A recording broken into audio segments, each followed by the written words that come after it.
Hello, good afternoon. We are on the second chapter of this subject, sociology of gender. Uh, Now we will not complicate this one. No, let's just go through it as it already is. Not to complicate, but then again, you have questions. I know. So tomorrow afternoon during our time slot, I will be online sa Google Meet. So that no, we could you could voice out your concerns, no, or questions during the time sa kuha before ta exam kana because the exams are coming. Please take note of the exam. That's June 19. June 19 would be the midterms exam.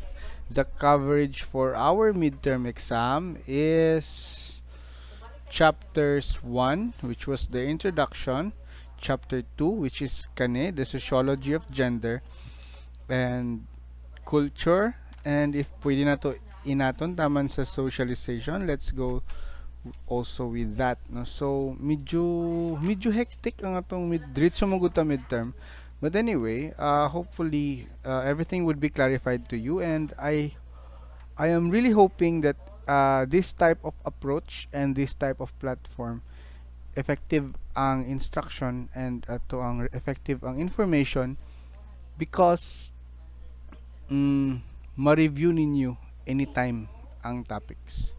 No, but of course, again, let me repeat it again and again. You can read sa selected readings na to. We have selected readings sa inyong Google Classroom, no. It could really help you, but dili pa na tanan, no. I am still adding books dito as we speak. I'm still adding books and other references for that. And as the thing that I've promised, tomorrow siguro or this coming Thursday, we will add katong PowerPoint or articles about kang George Herbert Mead and katong the types of suicide ni Emil Durkheim. We'll also post on that. And those three theories nga wala kayo na explain or rather wala kayo na natagaan og mga references or rather og readings or presentation, kung buhaton is I will also post on those topics para wala jud mabilin or rather walay hanging questions. Okay, anyway, so we are on chapter 2, the sociology of gender. Before I go on, no, please make sure that your reactions on the comments below, nanay comments below, on the comments below, kamo jud gihimo, no, and I have read some of you. Wala pa na ko nahuman og read actually, but anyway, I have read some, and your reactions and insights are very good. They are very well informed, and you're at some point siguro sa inyo you have read some outside sources about the topics.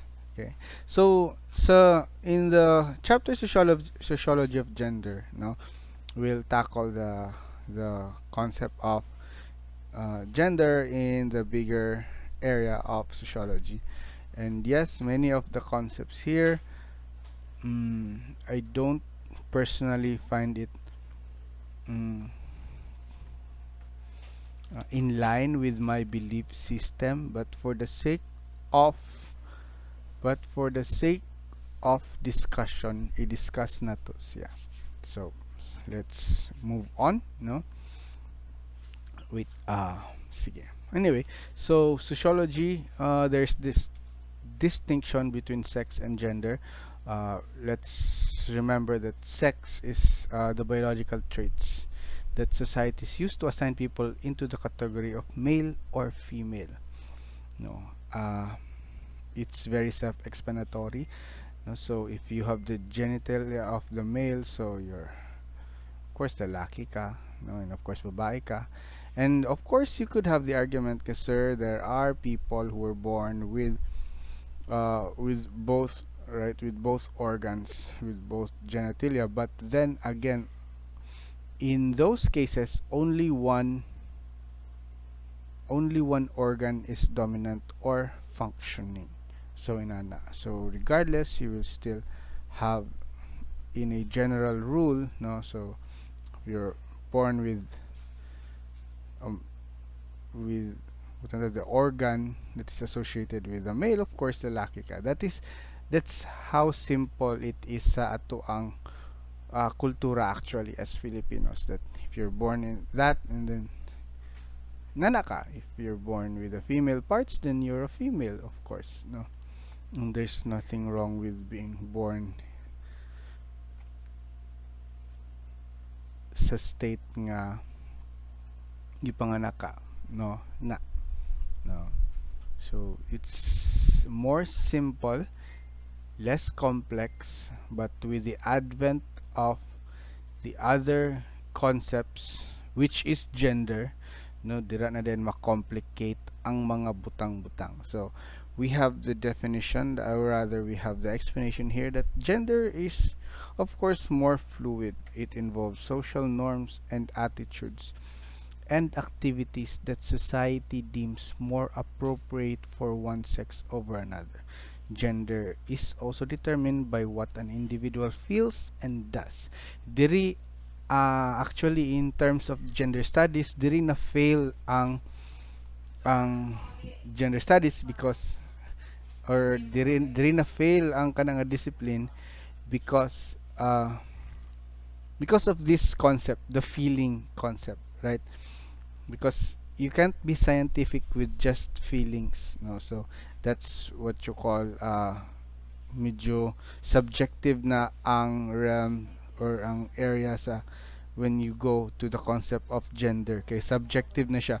If you not to ridicule them, no, but if you feel like this, then that's who you are. That's their philosophy, by the way. If you feel like this, then that's who you are as a person. If you're tawag ni if nalibog ka sa imong kaugalingon, and those cases, no. But eventually we arrive to the place we're in, or to the discipline we're in, makuan ni tanan, or rather di man ma-debunk, but not also to discredit, but if we go to the area of biology, for example, then the concept of gender becomes, wala na siya value. Why?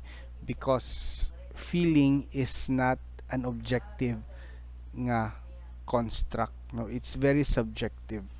And not to ridicule them again, if I say, if someone says I feel like this, therefore inana siya, would that also mean that any feeling that I have is valid regardless of, right? And so inani magud ang philosophy karon in terms of gender, nga you should embrace who you are, no. But then again, this topic is really hard for me, because I do believe in the concept that you should not always trust your feelings, especially in terms of identity, no. You should not always trust your feelings, but rather you should always strive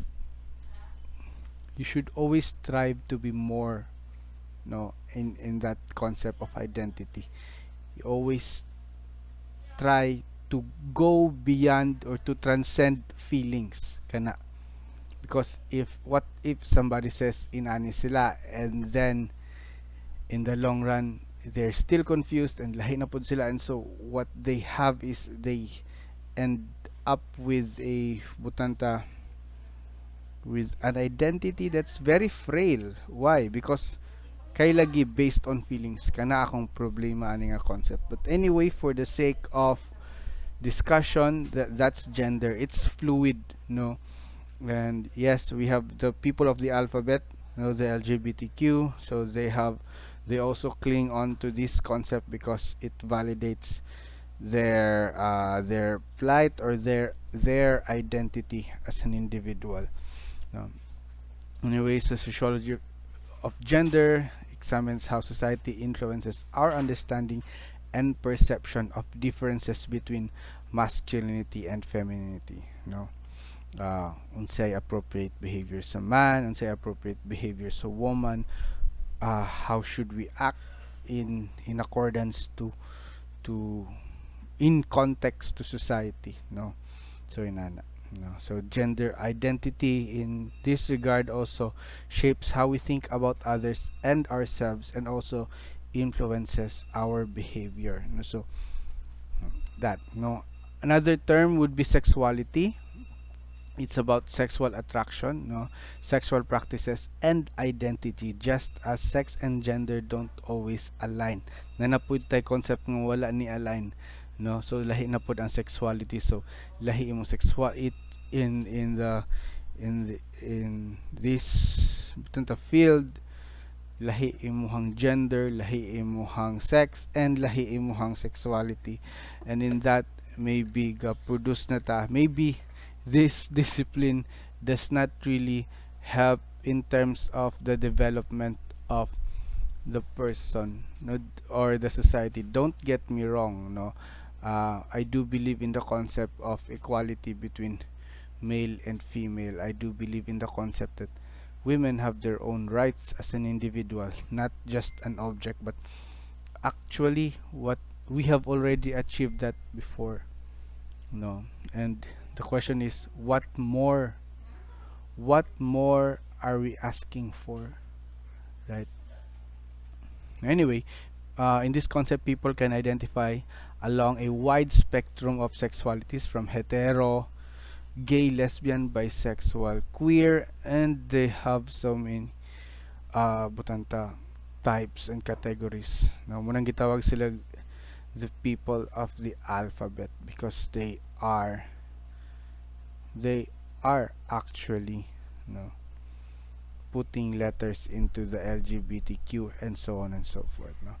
Anyway, gender and sexuality are not just personal identities. According to this reference, they are social identities. Yes, because actually society validates your identity, right? So they rise up from our relationship to other people, and they depend upon social interaction and recognition. That's what I call validation. No, as such, they influence how we understand ourselves in relation to other people.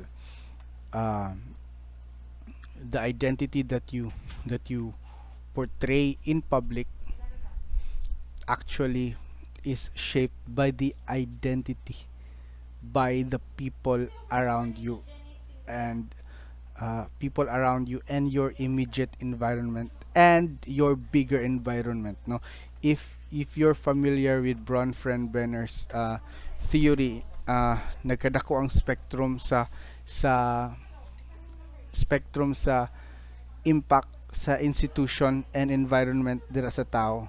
Even macro institutions help shape the identity of a person, no. In Filipino context, daghan kaayo og daghan kaayog number of people, young people, who are what they call closet, no. They are homosexuals nga nagtago because they are afraid nga i-oppress daw sila, and so on and so forth, no. So why does that happen? Because the Filipino culture is somewhat medyo ambiguous pa yung form ron, but it's actually still leaning towards conservatism.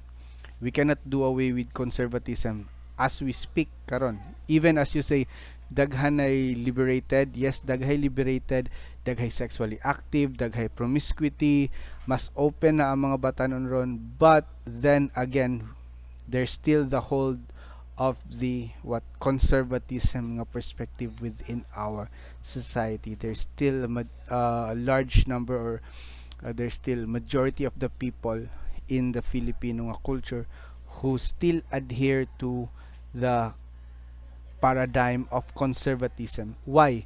because it works.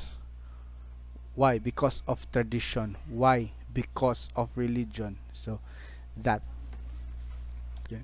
So that anyway, gender, like all social identities is socially constructed.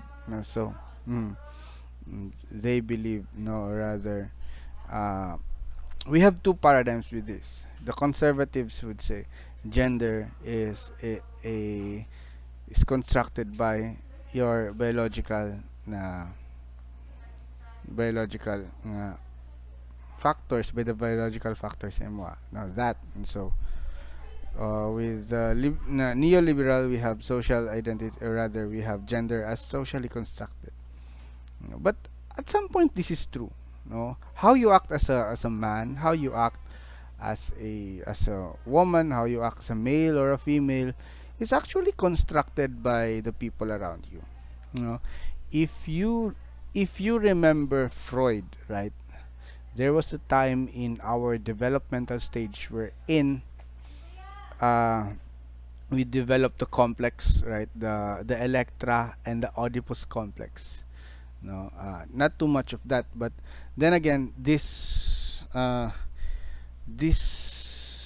fondness towards the opposite sex, no, the parent of the opposite sex, actually dili siya mo crystallize, right? It won't crystallize, but what crystallizes would be the behavior or the pattern of behavior that we acquired through the parent, the same sex nga parent, no?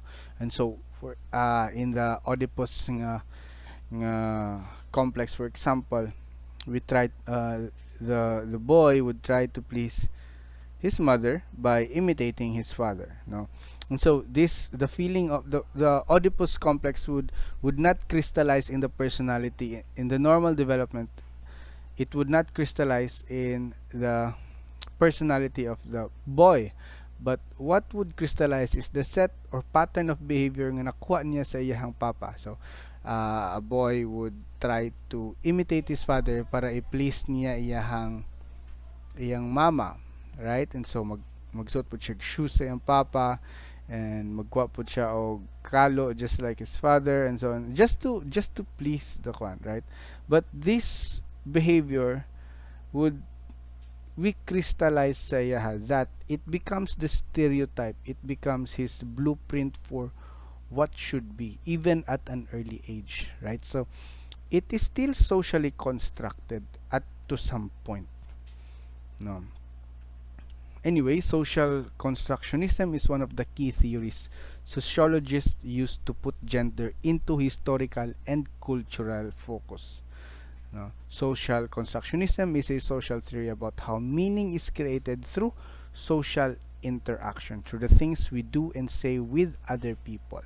This theory shows that the gender, it is not a fixed or innate nga fact when say it varies across time and place. Yes, the set of behaviors nga ginapakita nato would be different kani the way women behave 50 years ago is different from the way women behave karon. I'm not saying that at some point, or rather between the two, I'm not saying that between the two poles much better to kaysa kanim, or much better ni kaysa kato, but what I'm saying is there's a huge difference between how women behave sa unahan karon and how men behave sa unahan karon, right? There's a huge difference with that. And asa man na siya, because asa na siya gikan nga difference, because the behavior together with the gender is socially constructed, and society is actually always changing, so the way we behave is always changing, no? For sige, let's put it for example. Sige, daghan sa inyo gatanaw Korean drama, right? What are the types of men that you like karon with the introduction of Korean drama? And so you have the oppa na concept, right? Somebody who is slim, light skinned, no? Tupong og buhok or bangs, what else? Medyo chinito, maayo mo sayaw, looks more feminine, no? So that's the stereotype for what you call the oppa, no? So you have that, but the perception of who is guapo 40 years ago is different from the perception of guapo karon, right? So that's what you call socially constructed, no? When I look at sa tong si Gabi Concepcion, no, and once my mother said nga kuan daw siya, siya isa sa pinakasikat sa una nga artist, but yun, pinakagwapo, isa sa pinakagwapo. And I look at him, and he's a very different, he bears a very different nga stereotype from that of unsa atong definition sa guwapo or matini idol karon. So different ang set of behaviors and how we display those behaviors across time and place. Maybe because of course of other cultures, because of different ideologies na nga nisulod karon. So lahi ang the way we express things behaviorally, no? So inana. So another note, we learn gender through the process of socialization, no? So we have the history of gender here. Major sociological theories of gender. Functionalist theories argued that men filled instrumental roles in society while women filled expressive roles which work to the benefit of society, no? So sa symbolic interactionism, or rather sa functionalism, so structural functionalist nga theories, no? If you remember, we have function together with a role, and so men filled an instrumental role in society while women filled expressive roles.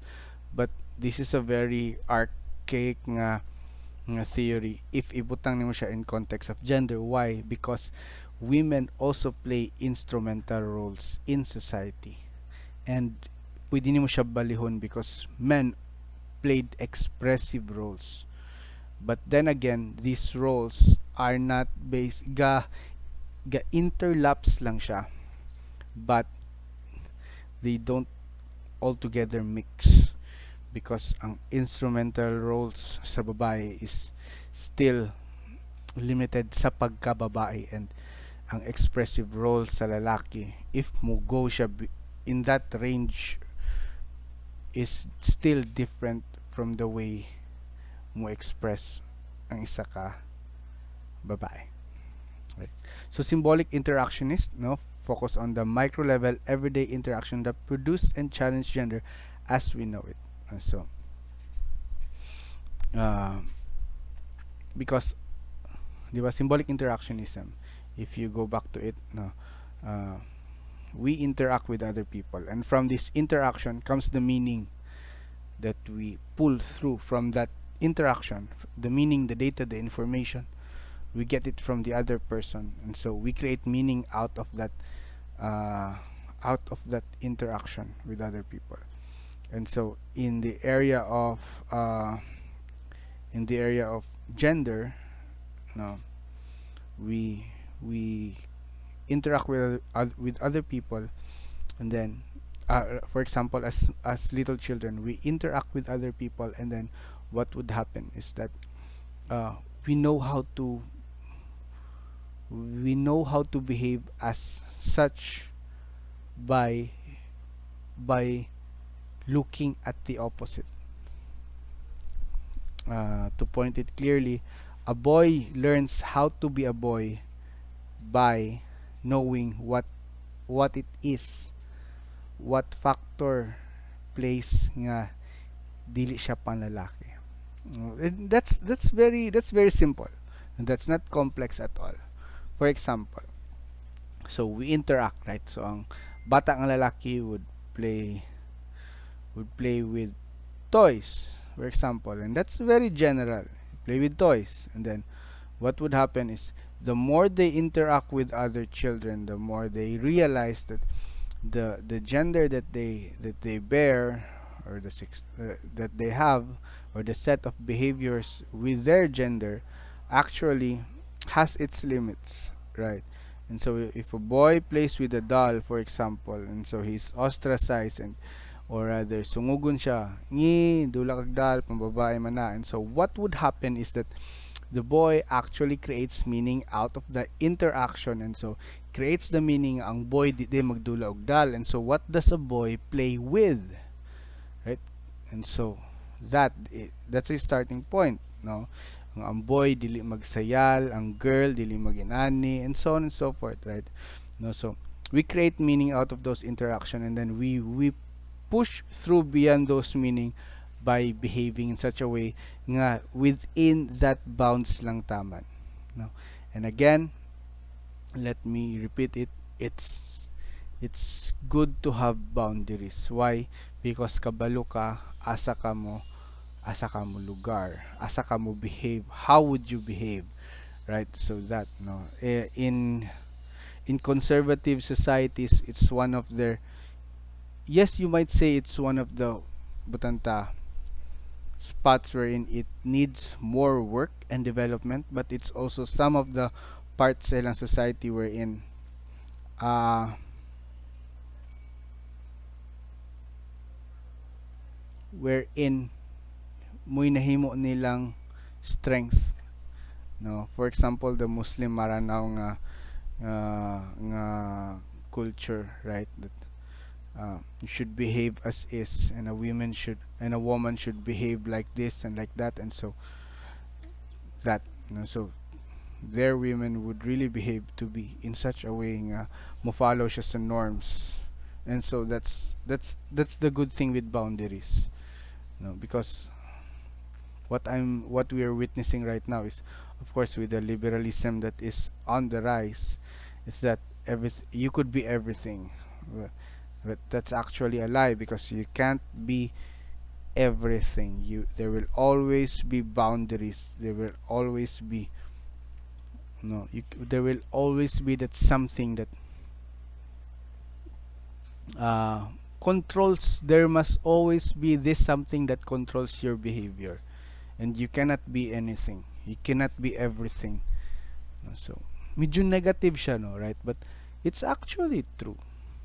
No, you cannot be free. There's no absolute freedom, even in gender, and even in the realm of sociology. There is no absolute freedom, because absolute freedom means chaos.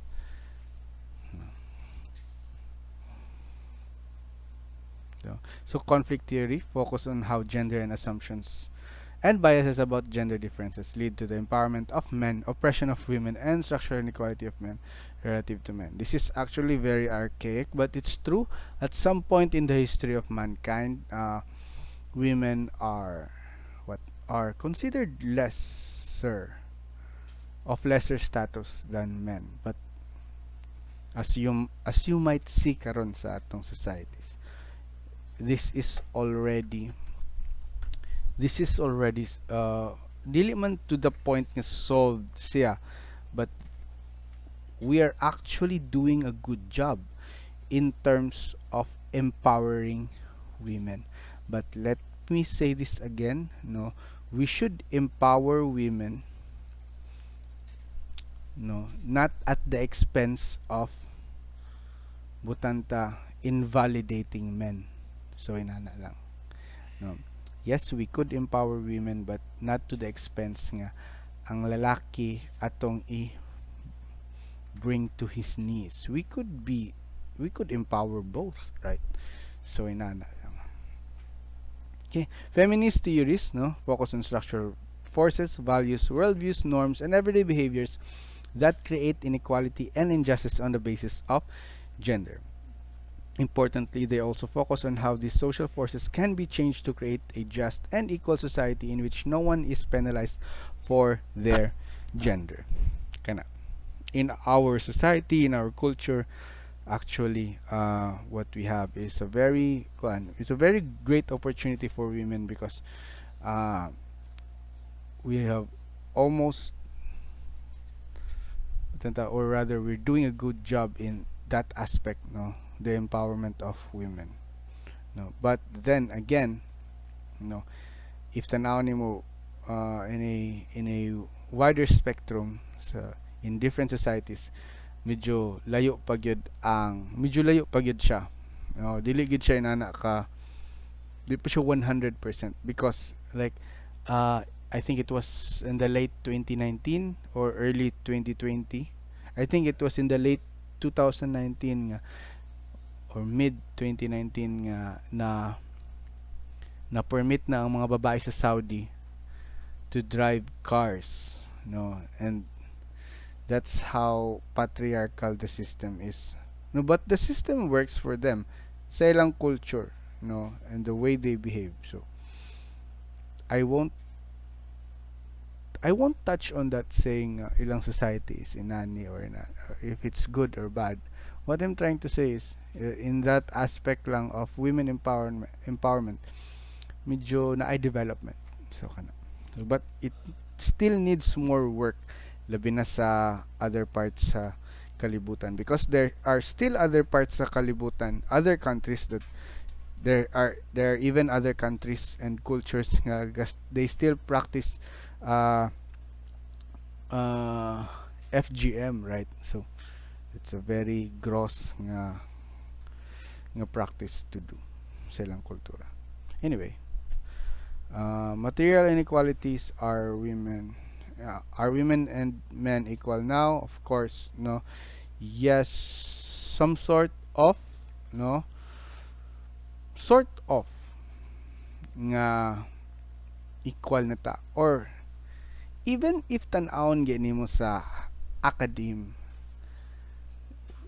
women outnumber men, no, in terms of numbers. In terms of rate of finishing college, mas taas ang rate nga mahuman o mo-graduate ang babae og college kaysa sa lalaki. Ponder on that before you shout for women equality, no. In terms of mamatay sa gira, mas daghay mamatay sa gira nga lalaki kaysa babae. Anyway, so that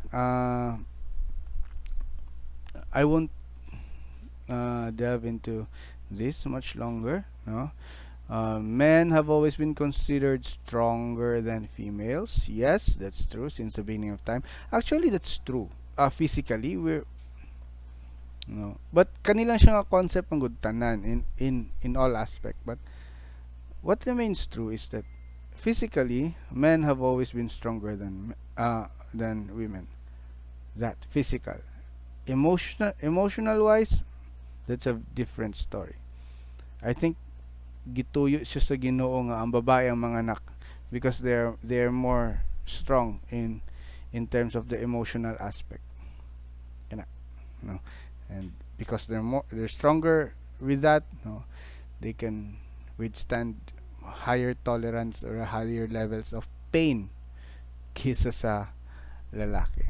So anyway, today of course we have women who are free to work, to vote, to speak dagan, no. We even have Laila de Lima, no, and of course napriso siya, but yes, she did have those rights, no, before siya na priso. Anyway, basic fundamental desires are free and available to every woman of the world. Women are now free to go to work, attain education, that's what I was talking about, in whatever field they desire. And above all, women are now provided equal opportunities and privileges which are once only available to men, right? We even had one si Gloria Macapagal, right, as president sa Pilipinas, or si Cory for example, right? So kumusulti ka og discrimination, medyo lesser gid siya than a century ago. Okay, social relational contexts, sex categorization, we have gender, sex categorization, socio-cognitive process by which we label another as male or female. So kana. The thing is, we have to categorize, no? We always have to categorize. Why? Because how would we behave around, or how would we deal with that person if di na to siya i-categorize as male or a female? In other countries na sila gitawag na gender pronoun, gipang-add, which is medyo nag-border na siya sa pagkuan sa pag-cancel sa free speech, right? So we have those, but then again, we must know who we're dealing with, no? So in terms of categorizing other people, so that we would know how to address them, how to talk to them, how to behave around them, no? We pay special focus on power relationships that follow from established gender order in given society, as well as how this changes over time. Sige. Cisgender, these are just one describes people whose biological body they were born into matches their personal gender identity. No, for short, straight. And also we have those common terms. Transgender, which one's biological sex does not align with their gender identity. Intersexuality describes the various variations on sex definitions related to ambiguous genitalia, gonads, sex organs, chromosomes, or hormones. And gender queer, no, several other.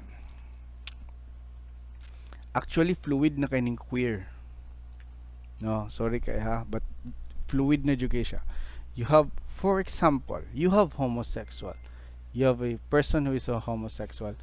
You know how they feel, what they want, no, their preference. You have a bisexual, you still medyo blurry siya, but then you still have the idea. Transgender still have an idea on them, but queer, no, this is so weird. This is so weird para sa isa ka kuan, para sa isa kanila lang to have, no, to have this categorization queer, no. We have sexuality, we have asexuality, individuals who do not feel sexual attraction, which is weird. No, this is pathological. No, asexuality is pathological. No, it's very, because one of the categories for a healthy personal development or a healthy personality is your expression of your own sexuality. Without the expression of your sexuality, no, you're what, you belong to the not so normal part. If you need a more time, no, so tanawa lang ni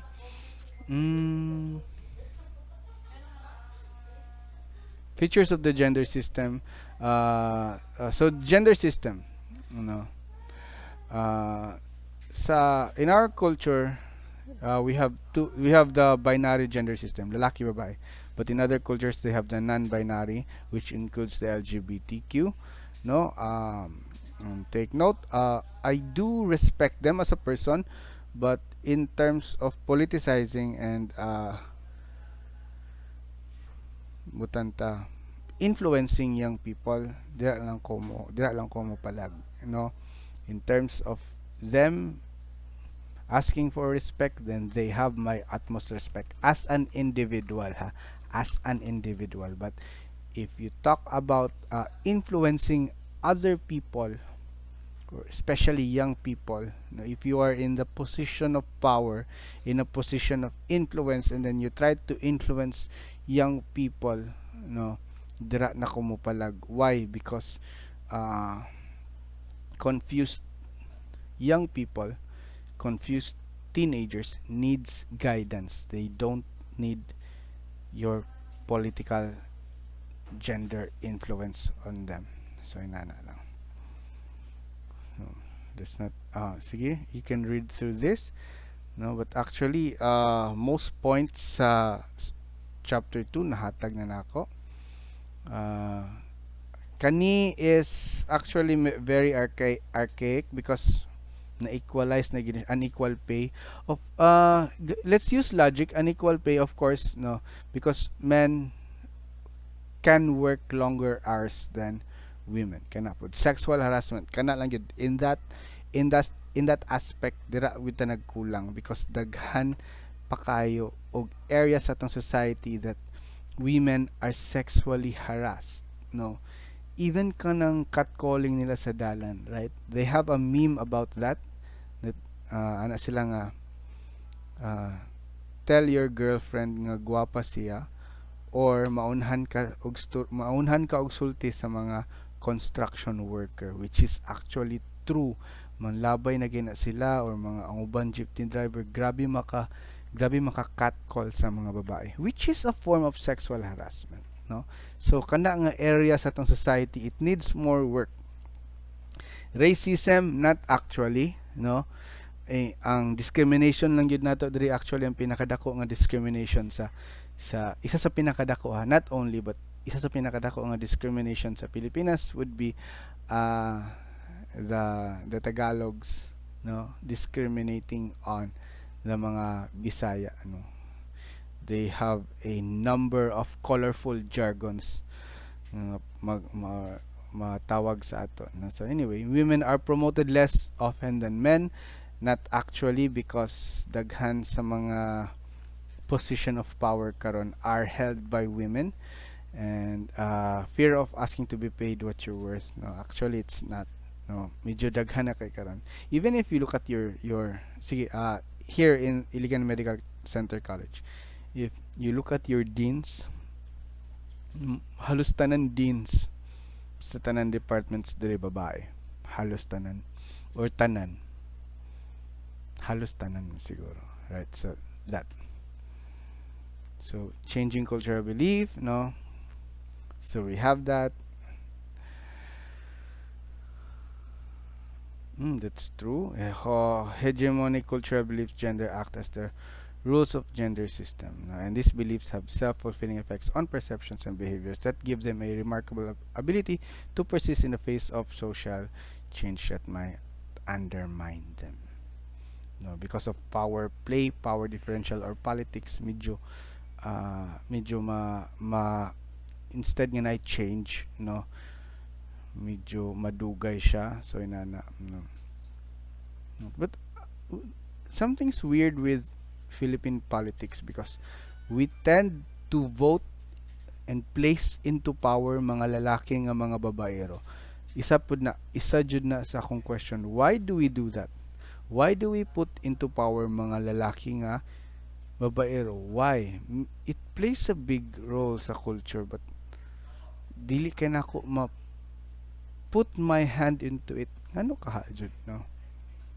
Even our president is vocal about his behavior. Anyway, the core structure of this belief has not yet been dismantled by progress towards gender equity. No, but actually it has been. No, actually we are at work for gender equity. No, descriptive beliefs about the attributes of typical man or woman are still largely shared and largely unchanged, because these attributes that you're saying, that they are saying, is actually working for the benefit of society. Functionalism, no? So dili kay siya ma-challenge, dili kay siya ma-change. The things that needs to be changed are the bad parts. You don't throw away the whole system just for some bad parts. You change the bad parts, and then you challenge the bad parts, and you change it, no, for the better, no. Kana, no, here we have some pictures. Ayun na ng quiz, no. So ayun na ng quiz, kay wala na siya labot. So that's the end of our discussion. Hopefully you got something out of it. But let me hear your thoughts, no. Tomorrow 2 p.m. I will be online. Any questions that you have with our topic karon, you can voice it up, no. Don't be shy, no. Labi na sa akong mga nursing ng mga students, no. Nagkadugay manggod, nagkawala mo sa inyong voice, no. But anyway, you can ask your questions, no. Sa mga cream, ayaw kayo mo pagpalabad cream, no. Laban lang, no. What else? Kato, remember, exam is on June 19. No? And ayaw kayo i-stress niyo kagalingon, just follow the instructions. Basa lang mo. Basa, basa, basa. And then you will have your answers. No, basaha lang sa ninyo. Ay lang sa mo diretso og ask questions. And for those people nga galisod sa ilahang pag-upload og file sa Facebook, take note of this. Pwede mo install og FB Lite. You can try that. You can try a various browser dayon FB browser ninyong gamiton. Pwede kaayo. Pwede mo update or i-update ninyo inyong Facebook, or pwede po ninyo i-revert back sa karaan nga version. It might help. Or if wala na gyud, pwede ninyo i-convert ang inyong file into PDF. Mas easier siya i-send. And ayaw siya i-send sa akong personal Facebook account. Mugin natay group. Kay dito niyo i-send. No? Hopefully, you will learn your lesson. Lisod ang online. Yes, it's challenging, but kaya raman ninyo. So, kato. Bye.